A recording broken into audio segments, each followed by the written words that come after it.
दोस्तों, हर कातिल यही सोचता है कि उस तक पुलिस का पहुंचना नामुमकिन है, क्योंकि उसने कत्ल करने से पहले कत्ल करने की पूरी तैयारी कर ली है। लेकिन सच तो यह है कि साजिश और तैयारी जैसी भी हो, पुलिस कातिल के गिरफ्तार तक पहुंच ही जाती है। दोस्तों, आज की मर्डर मिस्ट्री की ये असल कहानी उस क्रिमिनल की है जो जेल में रहकर ही अपने आप को एक परफेक्ट अपराधी समझ बैठा। नमस्कार दोस्तों, आप देख रहे हैं वर्ल्ड क्राइम। मर्डर मिस्ट्री की ये सस्पेंस थ्रिलर कहानी को जानने के लिए आपको इस देश की राजधानी दिल्ली में जाना पड़ेगा। दिल्ली का साउथ इलाका बेहद पॉश माना जाता है। उस समय दिल्ली में ठंड पड़ रही थी, लेकिन इस इलाके में इतनी ठंड नहीं थी जितनी कि दिल्ली में पड़ती है। तारीख 27 फरवरी 2019 दोपहर का वक्त था। करीब 3:40 पर दिल्ली पुलिस कंट्रोल रूम में एक फोन आती है, जिसमें कॉलर बताता है कि दिल्ली के सरिता विहार के पास रेलवे ट्रैक किनारे बोरे में एक लड़की की लाश मिली है। चूँकि दिल्ली में महिला सुरक्षा का मुद्दा इस देश के लिए हमेशा से बना रहा है, खास तौर पर साल 2012 में निर्भया कांड के बाद से और भी ज्यादा। इसी कारण से सूचना मिलने के तुरंत बाद ही सीनियर अधिकारी से लेकर थाने के पुलिस भी मौके पर पहुंचती है। जब पुलिस वहां पहुंचकर उस बोरे को खोलती है तो उस बोरे में 24 साल की एक लड़की की लाश मिलती है। लड़की जीन्स और कुर्ती पहनी हुई थी। चूँकि अभी मौसम में ठंडक थी, इसी कारण बॉडी ज्यादा सड़ी गली नहीं थी। हालांकि देखने से ही लग रहा था कि लाश 1 या 2 दिन ही पुरानी है। लाश की हालत देखकर पुलिस वालों को शक होता है कि हो ना हो कहीं ना कहीं इसके साथ दरिंदगी हुई है। लड़की के गले और चेहरे पर खरोचने के निशान मिले थे। वैसे तो ब्लाइंड मर्डर केस में किसी लाश की पहचान करना मुश्किल हो जाता है, लेकिन ये केस काफी अलग था। पुलिस हमेशा किसी भी शव की पहचान करने के लिए सबसे पहले उस शव के कपड़ों की तलाशी लेती है। शरीर पर ऐसा निशान की तलाश होती है जिसके आधार पर उस शव की पहचान हो सके। लेकिन पुलिस शुरू में इस केस को जितना ब्लाइंड मर्डर केस समान रही थी, असल में ये कुछ और ही था। क्योंकि जैसे ही महिला पुलिस कर्मियों ने उस लड़की की बॉडी की तलाशी ली, उसकी जीन्स से जो उस लड़की ने पहन रखी थी, तो उसमें से एक लेटर मिलती है। साथ में उस लड़की का फोन भी मिल जाता है। अब फोन और लेटर को देखकर पुलिस वालों को थोड़ी हैरानी भी होती है, लेकिन सुराग तो सुराग होता है। पुलिस ने उस लेटर और फोन को अपने पास रखकर शव को पोस्टमार्टम के लिए भेज देती है। और जब पुलिस वाले उस लेटर को पढ़ते हैं तो उस लेटर में उस लड़की ने पहले ही अपनी हत्या का शक जताया था और उस लेटर में कातिल का भी पता दिया हुआ था। यकीन मानिए दोस्तों, उस लेटर में जो कुछ भी लिखा था उसे सुनकर आपका भी दिल दहल जाएगा। उसमें लिखा था, मैं सिमरन अंबेडकर नगर की रहने वाली हूँ। दिल्ली के संत नगर पुरारी के रहने वाले आरुष और मैं आपस में बहुत प्यार करती हूँ। मुझे नहीं पता था कि आरुष पहले से शादीशुदा था। आरुष के माता पिता नहीं चाहते कि मैं आरुष से मिलूं। आरुष के परिवार की वजह से मेरी जिंदगी बर्बाद हो गई। आरुष भी अपने माँ से मिल गया। आरुष और उसके दोस्त हमें डरा रहे हैं। वो काफी समय से हमें धमका रहे हैं, मेरे से पैसे मांग रहे हैं। इन लोगों ने मेरा अश्लील वीडियो बना लिया है और उस वीडियो से मुझे ब्लैकमेल कर रहे हैं। अगर मेरी हत्या कर दी जाती है तो ये तीनों लड़के ही इस हत्या के जिम्मेवार होंगे। मैं उन तीनों का नाम और मोबाइल नंबर यहाँ लिख रही हूँ। अब पुलिस को उस लेटर में तीनों का नाम और नंबर भी मिल गया था। ये लेटर लड़की के जीन्स में काफी बारीकी से छिपाया गया था, ताकि पुलिस को ये ना लगे कि इस लेटर को इस लड़की ने जीन्स में जानबूझकर रखा हो। ये जानकारी मिलते ही पुलिस सिमरन के अंबेडकर नगर वाले पते पर संपर्क करती है। तभी वहाँ उसके पिता से जानकारी मिलती है कि सिमरन 25 फरवरी 2019 से ही लापता हो गई थी। मैंने काफी तलाश की, बेटी नहीं मिली, तो मैंने थाने में रिपोर्ट दर्ज कराई। अब पुलिस वालों को यहाँ शक होने लगता है कि कहीं ये लेटर जानबूझकर किसी ने किसी को फंसाने के लिए तो नहीं लिख दिया, क्योंकि जिस लड़की की हत्या हुई थी उसी के जेब में ये लेटर मिलना पुलिस को भी चौंका रहा था। इसीलिए पुलिस जब लड़की के पिता को लेटर में लिखे हैंडराइटिंग पहचानने को कहा तो उसके पिता उस लेटर को देखते ही रोने लगे। उन्होंने पुलिस वालों को बताया कि हाँ, ये लिखावट मेरी बेटी का ही है। अब पुलिस वालों को ये केस अब थोड़ा आसान लगने लगा। इसीलिए पुलिस ने तुरंत उसमें लिखे आरुष नामक युवक के पते पर पहुंचती है। आरुष नामक युवक के पते पर पहुंचते ही पुलिस आरुष के घर वालों से पूछताछ करती है। तभी आरुष के घर वाले बताते हैं कि आरुष कहीं बाहर गया है। लेकिन पुलिस जहां आरुष गया था वहीं जाकर उसे हिरासत में लेकर पूछताछ करने लगती है। इसी बीच पुलिस के सामने लड़के की पोस्टमार्टम रिपोर्ट्स भी आ जाती है। रिपोर्ट देखकर पुलिस फिर से सन्न रह जाती है, क्योंकि पुलिस का शक सही निकलता है। लड़की के साथ दरिंदगी की गई थी। उस लड़की के प्राइवेट पार्ट पर मल्टीपल इंजरी थी, यानी प्राइवेट पार्ट पर घाव के कई निशान थे। उसके साथ गैंगरेप किया गया था। इसके बाद उसकी गला घोटकर हत्या की गई थी। अब इस रिपोर्ट के बाद पुलिस जांच में और तेजी लाती है और उस लेटर में लिखे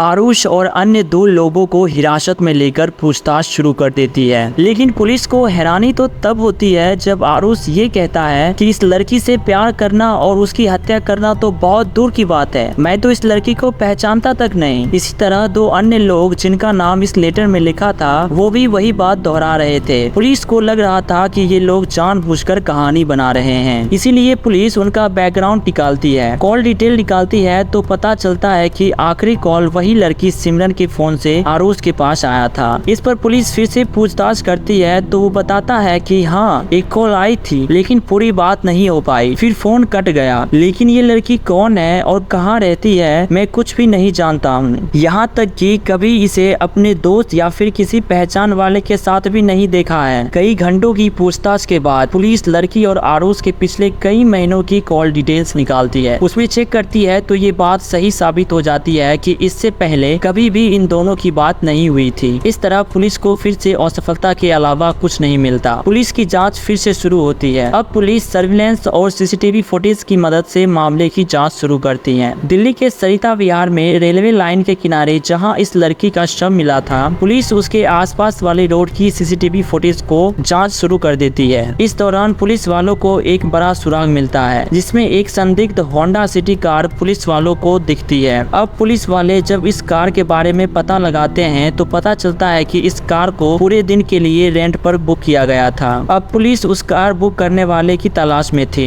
लेकिन उस कार से कोई सुराग नहीं मिल पाया। तभी इसी बीच पुलिस ने सिमरन के 24 और 25 फरवरी की कॉल डिटेल फिर से निकाली जिसमें एक ऐसा नंबर पुलिस वालों को मिलता है जिस पर सिमरन की पहले कभी बात नहीं हुई थी और दोनों फोन की लोकेशन सरिता विहार की ही थी। लेकिन जो नंबर मिला था वो नंबर यूपी के मुजफ्फरनगर का था और जिस पते और नाम पर उस सिम कार्ड को खरीदा गया था वो भी फर्जी निकला। हैरानी वाली बात तो पुलिस को ये लगती है कि उस नंबर से सिर्फ सिमरन को ही कॉल किया गया था, इसके अलावा उस नंबर से अन्य किसी को भी कॉल नहीं किया गया था। इस तरह फिर से पुलिस को सर्विलेंस और सीसीटीवी से कोई ठोस सुराग नहीं मिला। उसी समय लड़के के पिता भी लगातार ये पता लगाने में जुट गए थे कि अगर उसकी बेटी किसी से प्यार करती थी और उसे ब्लैकमेल किया जा रहा था तो कुछ ना कुछ उसने कहीं ना कहीं कुछ लिखा जरूर होगा। इसके अलावा बेटी के लेटर की हैंडराइटिंग मैच कराने के लिए भी उन्होंने उसकी कई कॉपियां और डायरियां देखी। उन्हीं में से एक डायरी में सिमरन के पिता को 2 शब्द लिखे मिले। पहला शब्द था प्रसाद और दूसरा शब्द था जॉब और फिर एक मोबाइल नंबर लिखा हुआ था। तभी इस नंबर पर सिमरन के पिता ने कॉल करके पूछता है कि क्या कभी मेरी बेटी ने अपने जॉब के लिए फोन किया था। तो उधर से जवाब आता है कि हाँ, मैं सिमरन को जानता हूँ लेकिन 20 से 25 दिन पहले ही फोन पे मेरी और सिमरन की बात हुई थी, फिर उसके बाद कोई बात नहीं हुई। लेकिन जिस तरीके से पहली बार में फोन आते ही उस शख्स की आवाज लड़खड़ाई, उससे सिमरन के पिता को शक हो गया और उसने तुरंत ही उस नंबर और प्रसाद के बारे में पुलिस को जानकारी दी। जब पुलिस ने उस नंबर की जांच पड़ताल की तो पता चला कि वाकई में घटना से 20 दिन पहले ही उस नंबर पर सिमरन से बात हुई थी, लेकिन वो नंबर भी पुलिस के शक के दायरे में आ चुका था। इसीलिए पुलिस को कोई बड़ा सुराग नहीं मिलने के कारण पुलिस वालों ने इसी नंबर पर अपना दांव खेला। उस नंबर की लोकेशन निकाली, खासकर घटना वाले दिन की। तब पता चला कि ये नंबर और उस लड़की का नंबर उस लोकेशन पर था। अब पुलिस उस नंबर की डिटेल्स निकालकर उसी शख्स को अपने हिरासत में ले लेती है। पहले तो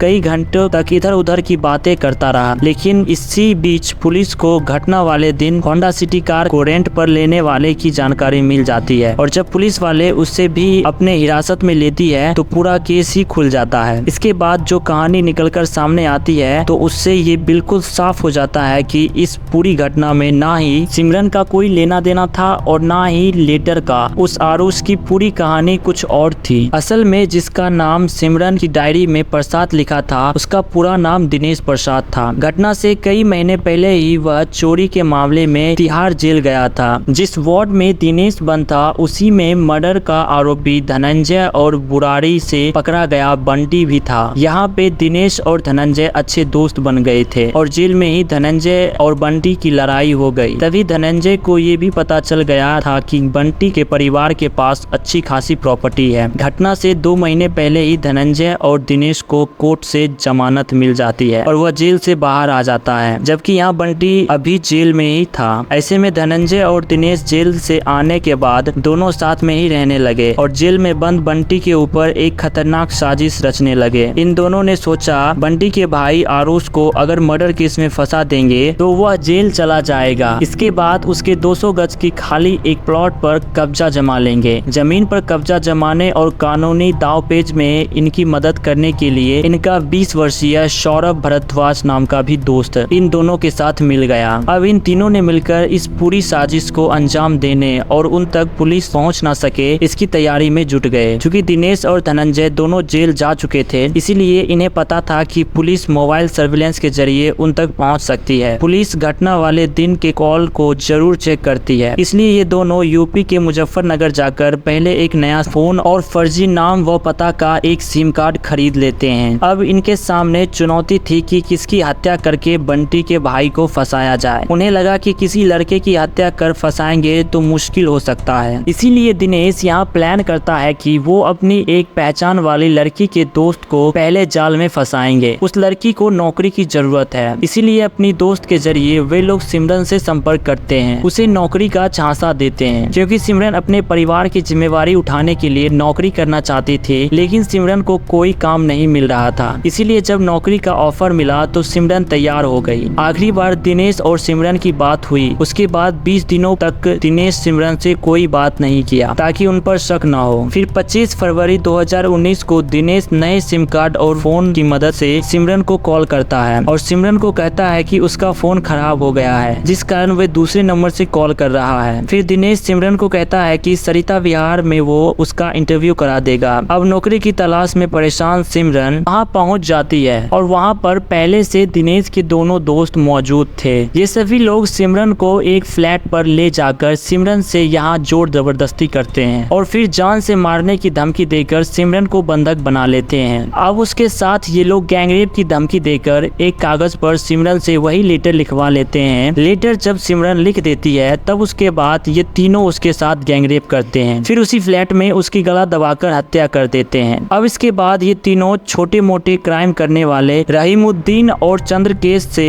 ये तीनों संपर्क करते हैं। दोनों को 5-5 हजार रुपयों का लालच देकर और उन्हीं के नाम से एक टैक्सी बुक कराते हैं। ऑनलाइन इस टैक्सी को ये लोग पूरे दिन के लिए बुक कराते हैं और करीब 7,000 रुपये भी पेमेंट करते हैं। और इसके बाद रहीमुद्दीन और चंद्रकेश के जरिए सिमरन के शव को बोरी में डालकर रेलवे लाइन के किनारे देर रात को फेंक देते हैं। इससे पहले सिमरन के हाथों लिखे उस लेटर को उसकी जीन्स में डाल देते हैं, तो उसके मोबाइल फोन को भी डाल देते हैं ताकि उनका कोई सुराग नहीं मिले। इसके अलावा लड़की के पर्स और फर्जी पते पर खरीदे सिम कार्ड व फोन दोनों को किसी नाले में फेंक देते हैं ताकि उससे जुड़ा कोई सबूत पुलिस को भी कभी नहीं मिले। अब ये आरोपी इस बात का इंतजार कर रहे थे कि जब आरुष गिरफ्तार होकर जेल जाए और हम उसकी जमीन पर कब्जा कर ले, तीनों आपस में बंटवारा कर लें। लेकिन इससे पहले ही इस मर्डर मिस्ट्री का पर्दा खुल गया और दिल्ली पुलिस ने 4 मार्च 2019 को इस केस का खुलासा कर दिया। दोस्तों, आप क्या सोचते हैं इस केस के बारे में कि एक ऐसी लड़की जो अपने घर की जिम्मेदारी उठाना चाहती थी, उसके साथ इतना बुरा हुआ? आप अपनी राय कमेंट में दे सकते हैं। अगर आपको हमारी मेहनत पसंद आई हो तो वीडियो को लाइक करते हुए शेयर भी करें और जाने से पहले चैनल को सब्सक्राइब कर ले। मिलते हैं आपको अगली और सस्पेंस और थ्रिलर कहानी में। तब तक के लिए be positive and thanks for watching.